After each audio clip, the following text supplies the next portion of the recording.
Jealousy. Narrated Jabir ibn Atiq. The Prophet, may Allah's peace and blessings be upon him, said, "There is jealousy which Allah loves, and jealousy which Allah hates. That which Allah loves is jealousy regarding a matter of doubt, and that which Allah hates is jealousy regarding something which is not doubtful. There is pride which Allah hates, and pride which Allah loves. That which Allah loves is a man's pride when fighting and when giving sadaqah, and that which Allah hates is pride shown by oppression." The narrator Musa said, by boasting. Assalamu alaikum and welcome to another episode of Purification of the Soul. In the last episode, we were speaking about hasad or envy, and we mentioned the definition of hasad. What is the definition of hasad, Ya Lutfi? Is desiring that someone removed his blessings from Allah. Exactly. Somebody has a blessing, like a car, like a job, nice children, nice wife, a nice thobe, for example, and he wishes that Allah subhanahu wa ta'ala removes the blessing from that person. And this is the envy. What's the difference between that and ghibta? Good Ras. Ghibta, envy is when you want that person to be deprived of that blessing. Yeah. Whereas ghibta is when you want that thing, but you also want him to keep it. Yes, in other words, you don't want to deprive him of that blessing, and you want something similar for yourself. This is ghibta. And not all types of ghibta is haram. In fact, most of it is praiseworthy sometimes. You can be praiseworthy. Well, let's have a look at some of the causes of envy, of hasad. And we spoke about them in the last episode. First and foremost, I think it was hatred and enmity of a person. So that person may may dislike this person, and therefore when that person attains a good quality, good characteristic, a good talent or something like this, good blessing, yeah, good blessing, his hatred of that person would increase. Yeah. And what do we mean by blessing? What is ni'mah? It's something that Allah has bestowed upon him. Yes. An'ama Allahu alayk. That something that Allah subhanahu wa ta'ala has given as a blessing for you. Yeah. And what was the next cause? Low self-esteem. Low self-esteem, yeah. Low self-esteem, so he doesn't want other people to have certain blessings, so that they are raised in ranks. Yeah, he feels that a person's significance is compromised when someone else has attained something when someone else has attained something, and he finds it difficult to watch someone overtake him.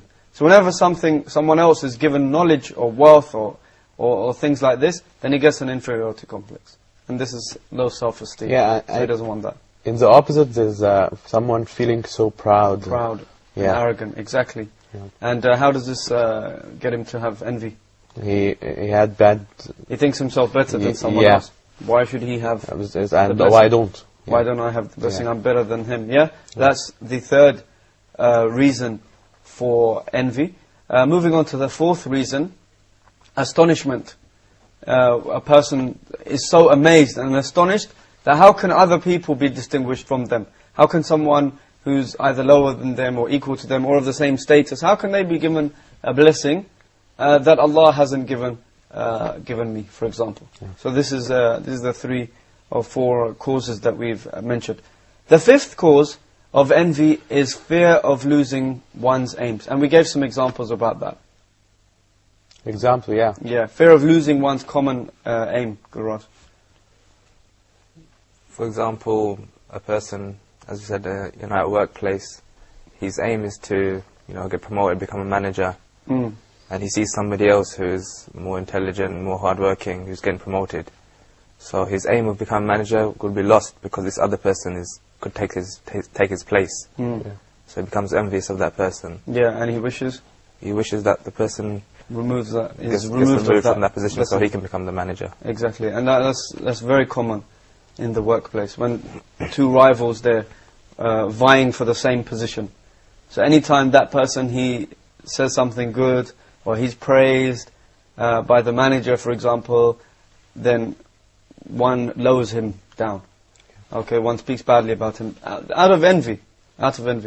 Another example of that, say in the married life? Well, they could be co-wives.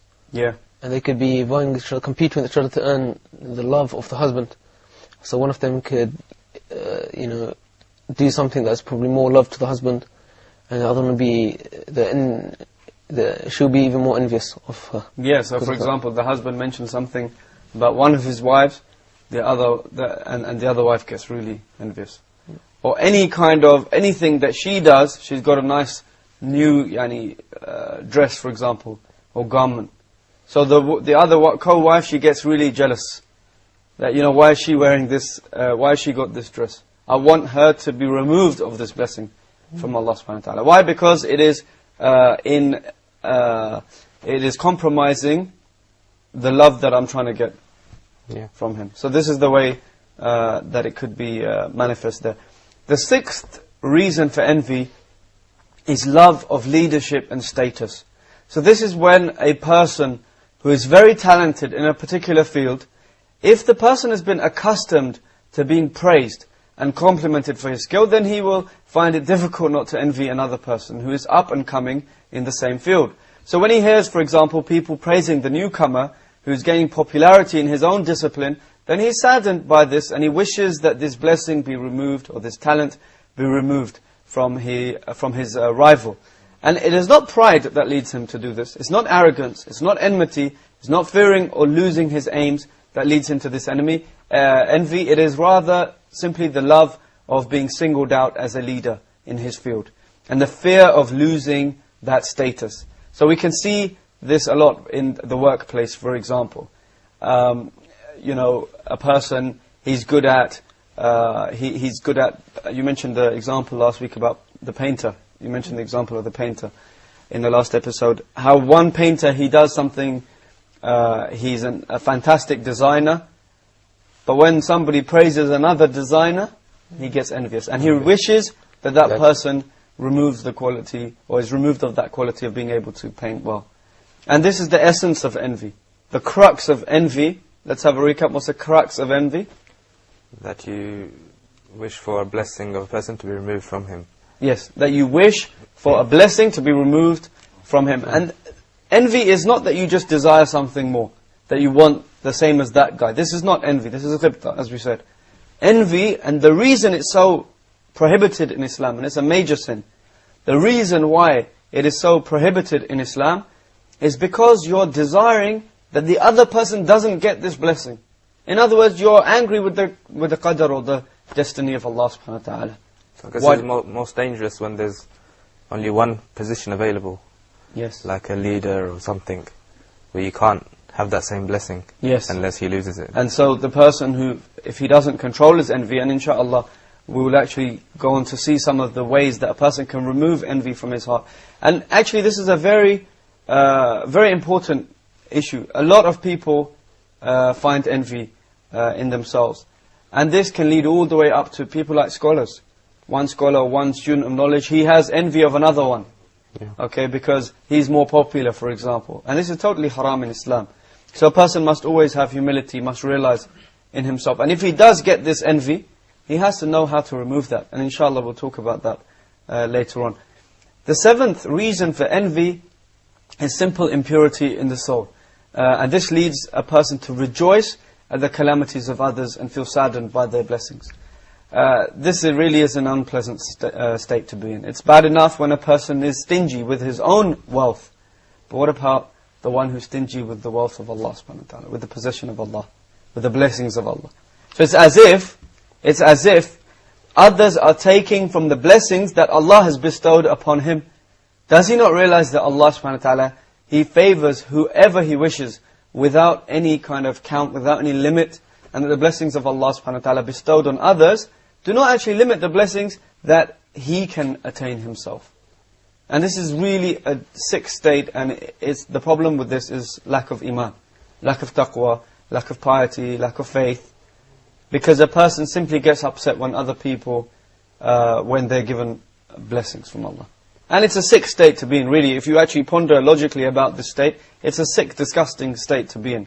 Because the person himself, he's just being stingy with the blessings of Allah. As if to say, that Allah can only bless this person. So these are some of the causes of envy. And sometimes envy in a particular person, it can be caused by more than one, or even all of these cases, or all of these causes. And so we've seen some very, very dangerous dangerous effects of envy. We looked at some examples. I want to go a bit more into some of these examples, and perhaps we'll look before the break at some of the remedies, and then we'll expound on that after the break, inshallah. We looked at the example of the colleague, the co-worker. Once he feels this kind of envy, what should he do to remove it? What do you think? First of all, he should, I think, not have hatred for the other person. So maybe make dua for him, you know, that wish him well, and make dua that Allah provides him with something better or equal also, without depriving him of that. How would this help the envy? Because then he would no longer feel that person is deprived of that blessing.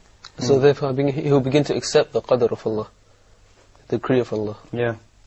So that's why it's a good point, and we'll mention it, we'll expound on that later, is when a person, he has envy, he makes dua for the one that he has envy of.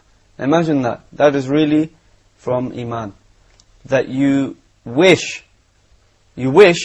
for the other person, or you make dua for the other person to be raised in status, to be given more of these blessings. Yeah. Okay, when a person does this, he forces the envy out of his heart. And maybe before that he can seek refuge. He can seek refuge in Allah from this. And this is, again, he can make dua to Allah to remove the envy, because Allah is the one who created him. Yeah. أَلَا يَعْلَمُ مَنْ خَلَقَ. Doesn't Allah know what He created? Of course He does. Does this show ungratefulness to Allah as well, that you're not content with the blessings He's given Yes, and this is one of the dangers of envy. As I said, it's one of the reasons why envy is prohibited, is because you're actually being stingy with the blessings of Allah, being ungrateful that Allah didn't give him that particular blessing, even though Allah has given him so many other blessings. Inshallah, after the break, we'll actually have a look at some of the remedies for envy. Assalamu alaikum.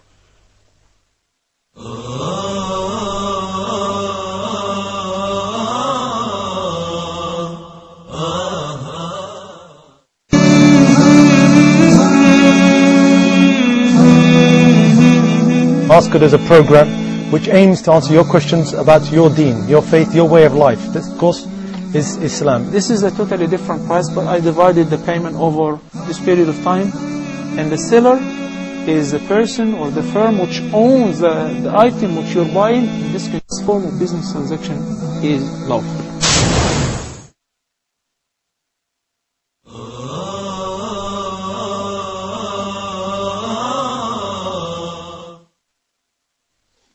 Assalamu alaikum and welcome back. Before the break, we were talking about some of the causes of envy, and we were talking about some of the evil effects of envy. There's so many examples in real life scenarios, and we can all think of many, many examples, I'm sure, when we sit down and actually think about them. And it's so important to keep away from these things. Let's have a look at some more examples. Good, Ross. For example, maybe a bald person. He hasn't got much hair, and he sees someone with nice long hair, very nice long hair, and he wants to be like him. He's envious of that person, so he wishes to at night time go into his room, cut his hair off, mess him up because he can't have that. Extreme example. Yeah, so that could be an example. Yeah. What about you? When someone is envious about other person's jacket, so he went to rip him off. Jacket, yeah, he went to rip him off. Hey, leave my jacket. Okay. Yeah. So what did he do? Yeah, he went there to rip him off. Oh, yeah. That's not nice. Take care.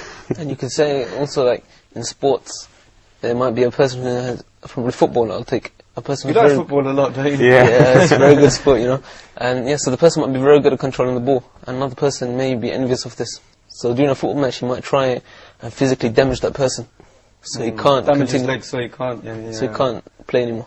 Yeah. Okay. That's some very vivid examples there. But we can see that it's very, it is a dangerous and serious disease. We can laugh and joke about it, but in reality it is really a serious disease. Because the person himself, he feels cut up, and it harms himself, as well as other people. But primarily it harms the person himself who is envious. It harms him in this life, and it harms him in the akhirah. In this life, he realizes, in fact, he can't actually harm the one who is being envied. In actuality, what he's doing, he's harming himself. Yeah. Why? Because he's sitting there getting cut up. He's thinking about it, preoccupying himself with the long hair or with the, the football. And he's gaining bad qualities inside. And exactly, inside, this may lead on to anger, malice, rancor. It's like a vivid circle. The guy's envious because he was angry. And then because of this envy, it goes back to further anger, further malice, further rancor, further hatred. And it can even increase in his low self-esteem as well. Exactly. So as you said, it's just a one... It is a disgusting, it's a filthy spiral. Yeah. And if the person doesn't actually get out of that spiral, then he's going to get more and more envious. And then after a while, he'll come to a situation where he won't actually realize how deep he's in this envy. How he's drowning in this envy. And such that the people around him may even realize this guy is blatantly envious. It doesn't help the situation at all, does it? It doesn't help the situation at all. That's why he has to learn the remedies of envy. And probably his iman will still be the decreasing iman goes as well, down. It perhaps weakens his prayer. How would it weaken your prayer? He will not be able to have khushu'. He won't have khushu'. How can a person who's envious and he's drowning in envy have khushu'? He's about to pray, but he's thinking about the blessing that somebody else has got. What do you mean by khushu'? Khushu' means concentration and humility in his prayer. And so a person, how can he concentrate to Allah and keep his heart solely for Allah subhanahu wa ta'ala? When he's ungrateful with the decree of Allah. Yeah, and he's also ungrateful with the decree of Allah. So envy is such a disgusting sin that it leads from one thing to another, to another, to another, and it can have devastating consequences. So this is in this life. How about the akhirah? How about the akhirah? Because the envious person, he is really earning the wrath of Allah subhanahu wa ta'ala. He's not doing what he should be doing. Because these diseases, they come in many people. It's not something that is abnormal. Many people will get this. Shaitan will try to attack each person, and we looked at some of the traps of shaitan. So he will try to attack a person with this major sin of envy.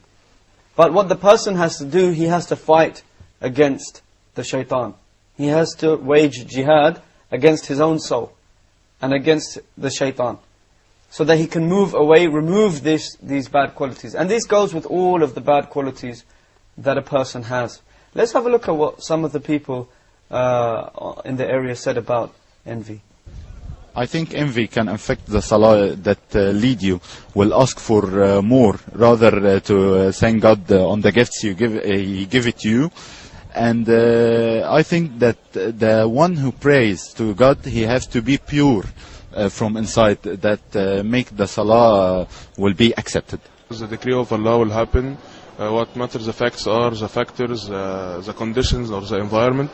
However, the envious will never gain anything of being envious, because he will neither gain himself in power or the power of others, as he will never reach a solution without going far away from the decree of Allah and what Allah wants. When it comes to negative thinking, the person will tend to be more aggressive, and also will try to think anything else around them in a much more negative way. Yes, I like that. Yeah. Some interesting points mentioned there. So we can see again the evil effects of envy. Let's talk more about some of the effects of envy. What can it lead a person to do in terms of sins, in terms of things that he might regret later? Anything of that nature? It may lead him to kill someone. How would that be? Yeah, when he is envious about other person, and he have a lot of bad feelings toward him, then he can we see this in the West a lot. Yeah. Just to touch on that, you could say that the person, if he had low self-esteem in the beginning, and he was envious of someone, it would only increase him in his low self-esteem. So much so that he might become extremely depressed. He might have to take antidepressants.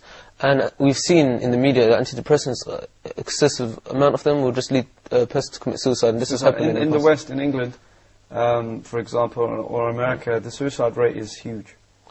And as you said, it could be because of antidepressants, and this could have been because of envious, the person sitting. I mean, we see this a lot. It's not something that is not common. In the papers all the time, you see examples where a person has killed.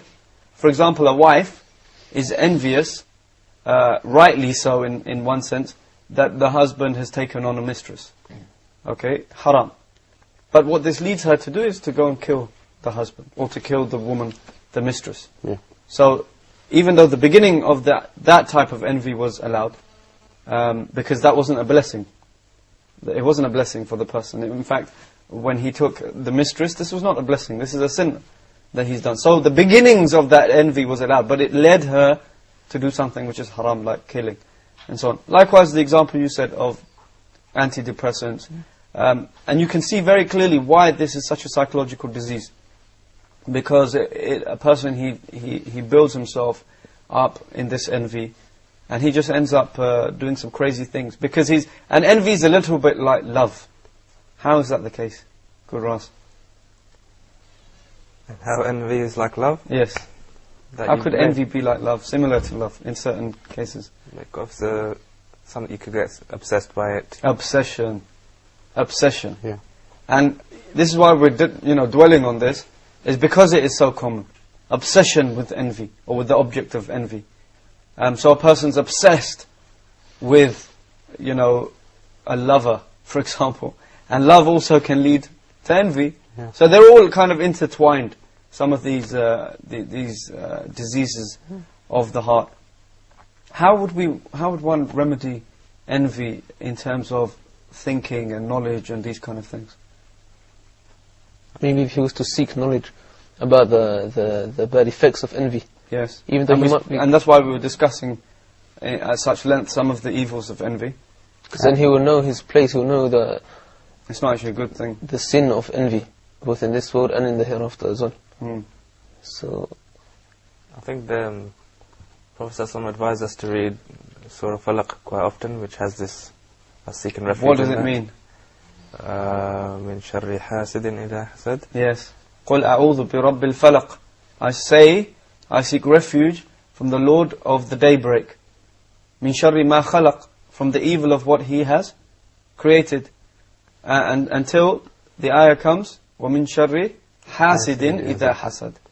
And also from the evil of the hasid, the envious one, when he envies. And this goes on to the issue of ayn, where the Prophet ﷺ, he said, al-aynu haqq.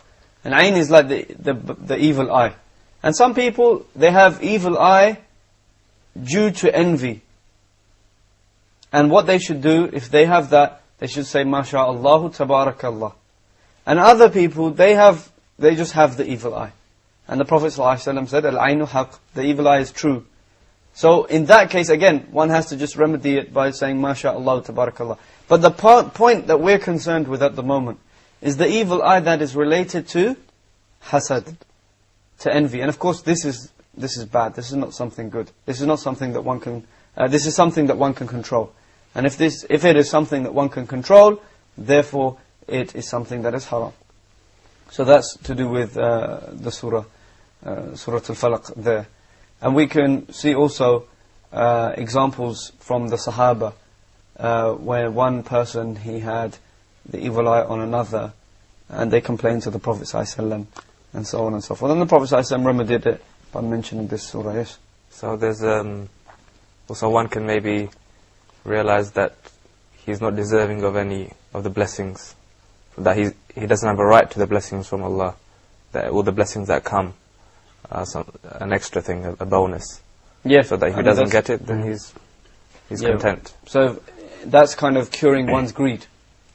I want that new car, I want that new house that somebody else has. Not something similar, but I want that one. This is envy. Or I want that person to be removed of this.